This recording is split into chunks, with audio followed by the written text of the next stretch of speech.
నా పేరు మోషే అండి. నేను గత 25 సంవత్సరాల నుండి మరి ఆటో కార్మికునిగా పనిచేస్తూ ఉన్నాను. మరి మాకు కరోనాకు ముందు కొద్దిగా పర్వాలేదు, మంచిగానే ఉంది. కరోనా దగ్గర నుండి కంప్లీట్గా మరి డౌన్ అయిపోయింది. మాకు జీవితాలు నడవడమే ఆటోల మీద అతి కష్టంగా ఉంది. అందులో ఫైనాన్సులు కట్టుకోవాలంటే మరి అట్లనే ఇంకా చాలా పరిస్థితులలో మేము నానా ఇబ్బందులు పడుతూ ఉన్నాము.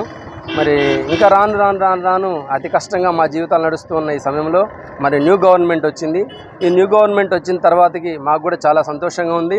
కానీ ఆడవాళ్ళకి బస్సులు ఫ్రీ అని పెట్టేసరికి కంప్లీట్గా మా ఆటోలన్నీ కూడా డౌన్ అయిపోయాయి. మరి మాకు కుటుంబ జీవితం గడవటం అతి కష్టంగా ఉంది. మరి ఫైనాన్సులు కట్టుకునే వాళ్ళకైతే ఇంకా అసలు చెప్పుకోలేనటువంటి విధంగా ఉంది. ఒక్కొక్కళ్ళకి ఏడుపు తప్ప ఇంకేమీ కూడా లేదండి. ఈ ఆటో విధానంలో మరి మమ్మల్ని అందరినీ కూడా దయచేసి గవర్నమెంట్ ఆదుకోవాలని కోరుకుంటూ ఉన్నాం.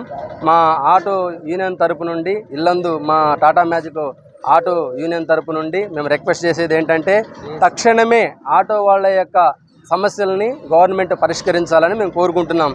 మాకు తగిన న్యాయం చేయాలి. ఎందుకంటే లేకపోతే మరి మేము ఫైనాన్సులు కట్టుకోవాలన్నా మా కుటుంబాలు గడవాలన్నా కూడా అతి కష్టంగా ఉంది మా పరిస్థితి. కాబట్టి దీన్ని గవర్నమెంట్కి మేము విజ్ఞప్తి చేస్తూ ఉన్నాం. వెంటనే మా యొక్క సమస్యలన్నిటి కూడా పరిష్కరించాలని మేము కోరుకుంటూ ఉన్నాం. ఇల్లందు టాటా మ్యాజిక్ యూనియన్ చిన్న ఆటో అసోసియేషన్ నుండి మేము మాట్లాడుతూ ఉన్నాం. దయచేసి వెంటనే మా అందరికి కూడా న్యాయం చేయాలని గవర్నమెంట్ని కోరుకుంటూ ఉన్నాం. ఆటో కార్మికుల ఐక్యత, ఆటో కార్మికుల ఐక్యత, ఆటో కార్మికుల యొక్క సమస్యలన్నిటినీ వెంటనే టాటా మ్యాజిక్ ఆటో డ్రైవర్ల ఐక్యత, టాటా మ్యాజిక్ డ్రైవర్ల ఐక్యత, ఆటో సమస్యలు వెంటనే, ఆటో కార్మికుల సమస్యలు వెంటనే.